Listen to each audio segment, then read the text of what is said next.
बिस्मिल्लाहिर्रहमानिर्रहीम। अस्सलाम वालेकुम। अलिफ न्यूज में खुश आमदीद। अलिफ न्यूज आपके लिए लेकर आया है दुनिया भर की टॉप स्टोरीज, और आज की टॉप स्टोरीज में आप जान सकेंगे पाक भारत कशीदगी में एक बार फिर इजाफा, भारत का पाकिस्तानी फौज पर बड़ा हमला, लाइन ऑफ कंट्रोल पर धमाका, शहादतों की इतलात, आर्मी चीफ से रूसी हम मनसब की अहम मुलाकात, ऐसी बात पर गौर के अमेरिका और भारत की नींदें उड़ जाएंगी। अबहा एयरपोर्ट पर हमलावरों का जल्द और कड़ा एहतसाब होगा, सऊदी काबीना ने बड़ा फैसला कर लिया। ईरान जोहरी हथियारों की तरफ बढ़ रहा है, हम क्या करने वाले हैं, इस्राएली वजीर आजम नेतन्याहू ने बड़ा ऐलान कर दिया। IMF का इजलास आज होगा, पाकिस्तान के लिए $6 अरब के प्रोग्राम की मंजूरी का इम्कान। रूस की सबसे जदीद तरीन और इंतहाई खुफिया मिशन सरंजाम देने वाली एटमी आबदोज में आग लग गई। इसराइल और अमेरिका की ईरान को जंग की धमकी, ईरान ने खबरदार किया कि अगर ये काम हुआ तो आधे घंटे में इसराइल के 2 टुकड़े कर देंगे। आलमी बरादरी मकबूजा कश्मीर में जारी कत्लो गारत बंद कराए, हुर्रियत रहनुमाओं का मुतालबा। अमेरिका ने BLA का नाम दहशतगर्दों की फहरिस्त में शामिल कर दिया। अमेरिका का चीन की तरफ से जनूबी बहीरा चीन में मुबैना मिसाइल तजर्बे पर तशवीश का इजहार। जी तो नाजरीन, ये थी आज की हेडलाइंस। एक नजर डालते हैं आज के सवाल की तरफ। आज का हमारा सवाल ये है कि क्या चीन की तरह पाकिस्तान को भी ईरान का साथ देना चाहिए? जी हां, जी नहीं। तो नाजरीन, अपनी राय का इजहार कमेंट सेक्शन में जरूर कीजिएगा, और इस सवाल का जवाब देने के लिए स्क्रीन पर नजर आने वाले आई के बटन पर क्लिक करके वोट के जरिए अपना जवाब जरूर दीजिएगा। और नाजरीन, कल हमने आपसे सवाल पूछा था कि क्या इमरान खान को नरेंद्र मोदी के साथ मुलाकात करनी चाहिए, तो 67% लोगों का कहना था कि जी हां, 32% लोगों का कहना था कि जी नहीं। अस्सलाम वालेकुम नाजरीन, आपके अपने चैनल अलिफ न्यूज में खुशामदीद कहेंगे, और मैं हूं आपके साथ माजिद अली। दुनिया भर की खबरों से बाखबर रहने के लिए हमारे चैनल अलिफ न्यूज को सब्सक्राइब कर लें और बेल आइकन को लाजमी प्रेस कीजिएगा, ताकि हर आने वाली नई खबर बआसानी आप तक पहुंच सके। अब बढ़ते हैं खबरों की तफसीलात की तरफ। लाइन ऑफ कंट्रोल पर भारत ने धमाका कर दिया, जिसके नतीजे में पाक फौज के 5 जवान शहीद और 1 जख्मी हो गया। ISPR की जानिब से जारी बयान में बताया गया है कि LOC के शम्ब सेक्टर में धमाके से पाक फौज के 5 जवान शहीद और 1 जख्मी हो गया। ISPR का कहना है कि धमाका भारत की जानिब से रियासती दहशतगर्दी का वाज़िया सबूत है, और भारत लाइन ऑफ कंट्रोल पर सीज फायर मुआहदे पर बैनुल अक़वामी कवानीन की खिलाफ वर्जी कर रहा है। खबर के अगले हिस्से में बात करते हैं army chief general Qamar Javed Bajwa से। रूस की बड़ी फौज के सरबराह जनरल ओलेग ने मुलाकात की। ISPR के मुताबिक आर्मी चीफ से रूसी हम मनसब की मुलाकात GHQ में हुई, जिसमें दोनों मुमालिक के दरमियान सिक्योरिटी के शोबे में ताल्लुकात और तरबियत पर बातचीत की गई। Army chief general Qamar Javed Bajwa ने रूसी हम मनसब से गुफ्तगू करते हुए कहा कि दोनों मुमालिक में ताउन खित्ते के अमन और इस्तेहकाम को फरोग देने में मदद देगा।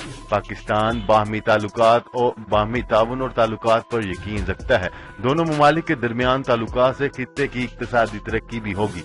रूसी आर्मी चीफ जनरल ओलेग ने पाक फौज की पेशावराना सलाहियतों और दहशतगर्दी के खिलाफ कामयाबियों को सराहा। खबर के अगले हिस्से में बात करते हैं। सऊदी काबीना ने कहा है कि अबहा इंटरनेशनल एयरपोर्ट पर दहशतगर्द हमलों का मंसूबा बनाने और नाफज करने वालों को जल्द एहतसाब किया जाएगा। ये एहतसाब बैनुल अक़वामी कवानीन और मुआहदों के ऐन मुताबिक होगा। गैर मुल्की खबरसां अदारे के मुताबिक वजीर मुमलिकत व कायम मकाम वजीर इत्तलात डॉक्टर असाम बिन साद ने काबीना के इजलास के बाद बताया कि अरब ममालिक खित्ते और बैनुल अक़वामी हालात हाज़िरा पर मुतअद्दिद रिपोर्टें काबीना में पेश की गई हैं। इनमें अबहा के इंटरनेशनल एयरपोर्ट पर हौसियों के ड्रोन हमले की रिपोर्ट भी शामिल थी। इस हमले में 9 शहरी जख्मी हुए थे, इनमें से 1 का ताल्लुक भारत और 8 का सऊदी अरब से है। खबर के अगले हिस्से में बात करते हैं। اسرائیلی وزیراعظم نیتن یاہو نے کہا ہے کہ ایران تیزی کے ساتھ جوہری ہتھیاروں کے حصول کی طرف بڑھ رہا ہے۔ ہم جلد ہی ایران کے جھوٹ کو دنیا کے سامنے بے نقاب کریں گے۔ عرب ٹی وی کے مطابق فوج کی ایک تقریب سے خطاب کرتے ہوئے اسرائیلی وزیراعظم نے کہا کہ آج ایران کہتا ہے کہ وہ جوہری معاہدے میں یورینیم افسردگی کے حوالے سے کیے گئے وعدے کو توڑ رہا ہے اور اس نے 300 کلو گرام یورینیم کی افسردگی کی حد سے تجاوز کیا ہے۔ اس سے ظاہر ہوتا ہے کہ ایران تیزی کے ساتھ جوہری ہتھیاروں کی تیاری کی طرف بڑھ رہا ہے۔ خبر کے اگلے حصے میں بات کرتے ہیں۔ انٹرنیشنل مانیٹرنگ فنڈ IMF کا اجلاس آج ہوگا جس میں پاکستان کے لیے $6 ارب پروگرام کی منظوری کا امکان ہے۔ پاکستان اور IMF کے درمیان قرض کے حصول کے لیے گزشتہ ماہ معاہدہ ہوا جس کی باقاعدہ منظوری کے لیے آج IMF کے ایگزیکٹو بورڈ کا اجلاس واشنگٹن میں ہوگا۔ پاکستان نے IMF کی قرض کے حصول سے شرائط پوری کر دی ہیں۔ IMF کی جانب سے پاکستان کے لیے $6 ارب پروگرام کی منظوری دیے جانے کا امکان ظاہر کیا جا رہا ہے۔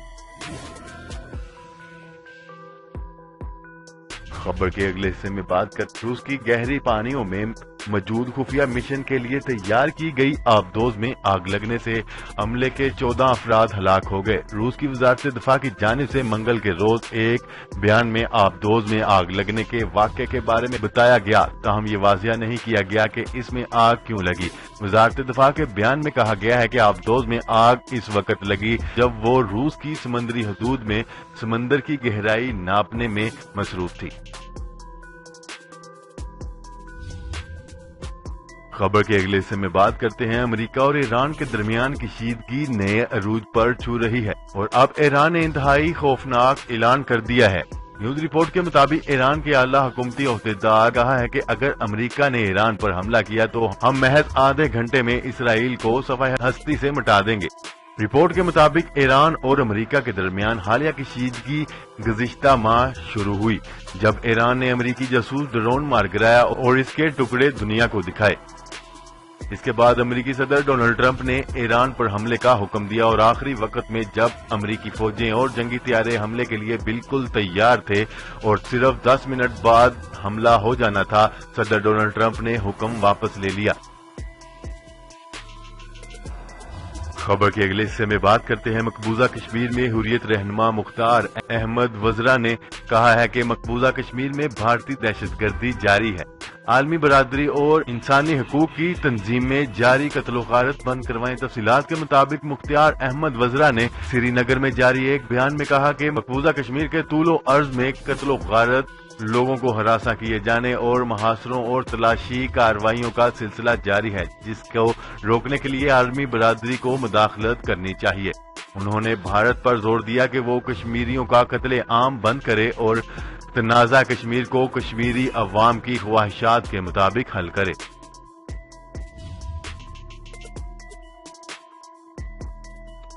خبر کے اگلے حصے میں بات کرتے ہیں۔ امریکہ نے بلوچ لبریشن آرمی BLA کا نام دہشت گردوں کی فہرست میں شامل کر لیا۔ BLA پاکستان میں پہلے ہی کالعدم قرار دی جا چکی ہے۔ غیر ملکی خبرساں ادارے کے مطابق امریکہ نے بلوچ لبریشن آرمی کو عالمی دہشت گرد تنظیم قرار دے دیا اور جندولہ کا نام بھی امریکی فہرست میں شامل کر لیا گیا۔ فہرست میں نام آنے پر دونوں تنظیمیں امریکہ میں دہشت گرد تصور کی جائیں گی۔ خبر کے اگلے اور آخری حصے میں بات کرتے ہیں۔ امریکہ نے چین کی طرف سے جنوبی بحیرہ چین میں مبینہ میزائل تجربے پر تشویش کا اظہار کیا۔ امریکی محکمہ دفاع کی طرف سے جاری بیان میں کہا گیا ہے کہ یہ اقدام پریشان کن ہے اور اس آبی گزرگاہ میں فوجی سرگرمیاں نہ کرنے کی چین کے وعدوں کے برعکس ہے۔ برطانوی خبرساں ادارے نے پینٹاگون کے ترجمان لیفٹیننٹ کرنل ڈیوڈ برن کے حوالے سے بتایا ہے کہ چین نے گزشتہ اختتام ہفتہ پر جنوبی بحیرہ چین میں ملٹیپل اینٹی شپ بیلسٹک میزائلوں کے تجربات کیے ہیں۔ جی تو ناظرین، آج کے لیے اتنا ہی۔ مزید خبریں لے کر بہت جلد آپ کی خدمت میں حاضر ہوں گے۔ تب تک کے لیے اپنا خیال رکھیے گا۔ اللہ نگہبان۔ پاکستان زندہ باد۔ پاکستان آرمی زندہ باد۔